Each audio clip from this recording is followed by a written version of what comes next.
아멘. 이 에스라, 느헤미야, 에스더 이 세 권의 성경은 성경을 읽을 때 같이 읽으면 참 좋을 정도로 같은 사건 속 여러 가지 시점과 하나님의 일하심을 보여주는 성경입니다. 에스라와 느헤미야는 하나님께서 친히 일하시어서 이스라엘 언약을 회복시키시고 돌아가야 했던 그 본향으로 돌아가게 하시는 포로들이었던 이스라엘 백성들은 결코 할 수 없었던 은혜의 역사를 보여주셨습니다. 이때 우리는 하나님을 향해 울부짖고 하나님께서 친히 인도하시고 하나님을 배신했던 그 이스라엘 백성이지만 은혜를 경험했음에도 불구하고 다시 또 배반하는 그들의 모습도 보았습니다. 그럼에도 하나님의 전적인 사랑은 여전히 그들을 품어주고 있었습니다.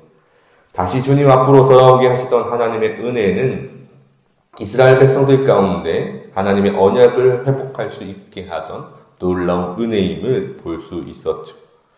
연약한 우리의 삶에서 늘 하나님이 함께 하시기에 우리는 신실한 하나님을 의지할 수 있었습니다. 그런데 오늘 이 성경 에스더는 조금 독특합니다.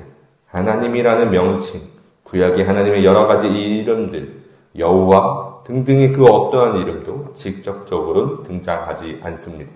심지어 기도하는 모습도 등장하지 않죠. 그러나 분명한 것은 이 에스더 전체에서 흐르고 있는 하나님의 강권적인 은혜, 즉 하나님의 섭리가 여실히 드러나고 있다는 점입니다. 우리의 일상에서도 하나님이 어떻게 우리를 주관하시는지 에스더서를 살펴보며 함께 나누기를 소망합니다. 오늘 본문은 바사의 아하수에로 왕의 잔치를 열며 시작합니다. 당시에 아하수에로 왕이 수산궁에서 즉위하고 그가 그 왕으로서의 즉위 이후에 매우 성대하게 큰 잔치를 여는데 그는 그야말로 제국을 이끄는 왕이었습니다.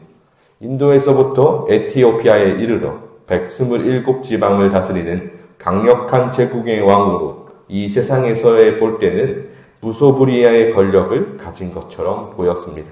그도 그럴 것이 그가 보여준 잔치가 엄청난 위험을 과시하기 위했기 때문이죠.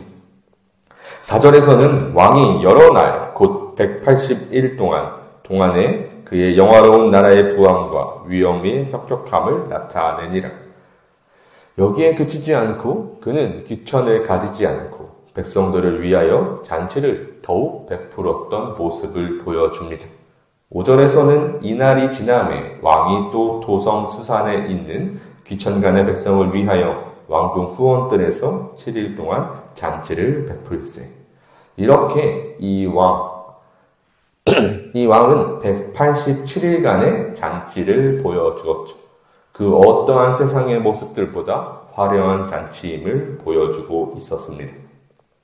오늘 본문 6절과 7절에서는 백색, 녹색, 청색, 휘장을 자색가는 배줄로 대리석 기둥 은고리에 메고 금과 은으로 만든 걸상을 화관석, 백석, 은몬석, 흑석에 깐 땅에 진설하고 금잔으로 마시게 하니 잔의 모양이 각기 다르고 왕이 풍부하였으므로 어주가 한이 없으며 이렇게 끝이 없이 베풀 수 있는 그러한 잔치를 187일 동안 베풀었죠. 이렇게 화려한 잔치, 물론 그 누구든지 즐겁고 기쁘게 참여했을 것입니다.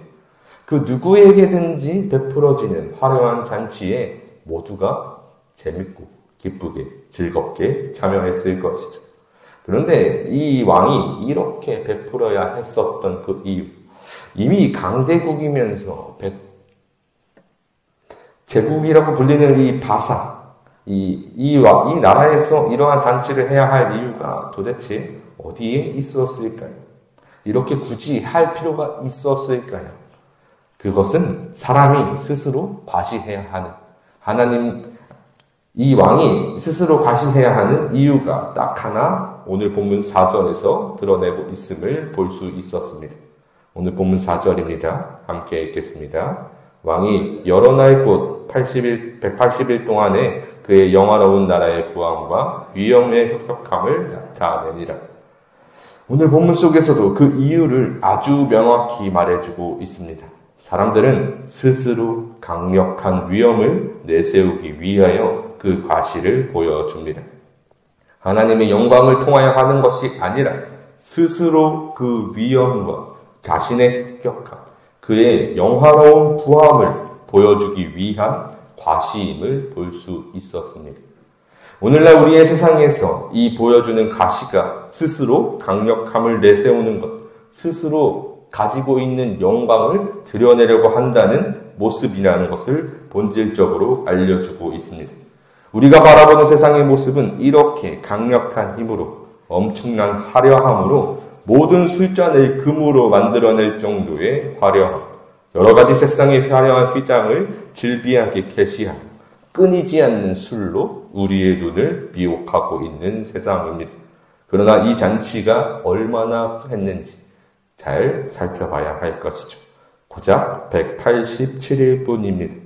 인도에서부터 에티오피아까지의 땅을 점령하고 있던 그 제국의 왕, 거의 지구상의 절반의 땅을 점령하고 있던 그 제국의 잔치는 고작 1년도 하지 못한 잔치였습니다.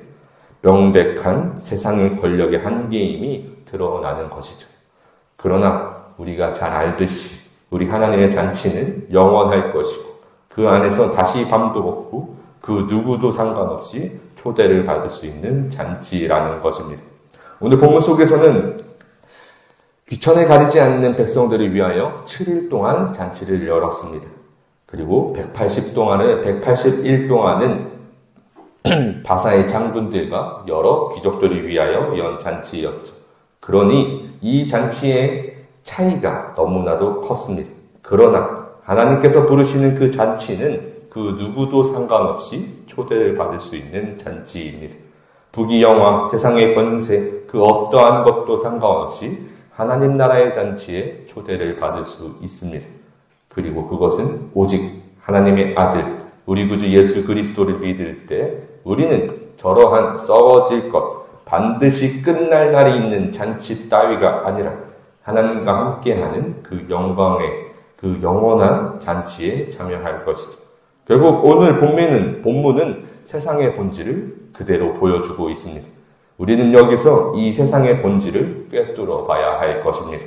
화려함에 속아서 잔치가 끝나지 않을 것이라고 지금 생각하며 저 세상에 미혹되고 있진 않는지, 저 세상의 잔치에 우리가 혹하고 있진 않는지 생각해 봐야 할 것이죠. 이미 우리는 저 잔치가 끝날 것임을 알고 있습니다. 저 세상의 화려함이 썩어질 것이라는 것을 분명히 알고 있죠. 예수 그리스도를 만나고 그 복음을 듣고 하나님을 예수 그리스도를 우리의 구주로 고백했을 그때에 이미 우리는 모든 것을 깨달았죠. 그러니 그 어떠한 것에도 미혹당하지 않고 오직 하나님 한 분만을 기뻐하시기를 소망합니다. 저 세상의 187일의 잔치는 끝날 것입니다. 우리는 반드시 기억해야 할 것은 오직 영원한 것은 하나님뿐임을 전합니다. 우리 하나님의 영광에 온전히 참여하셔서 저러한 권세에 미혹되는 것이 아니라 진정한 기쁨이 넘치는 그 영원한 자리에서 하나님으로 말미암아 우리의 기쁨의 즐거움의 잔치 속에서 늘 함께 하시기를 진실로 소망합니다.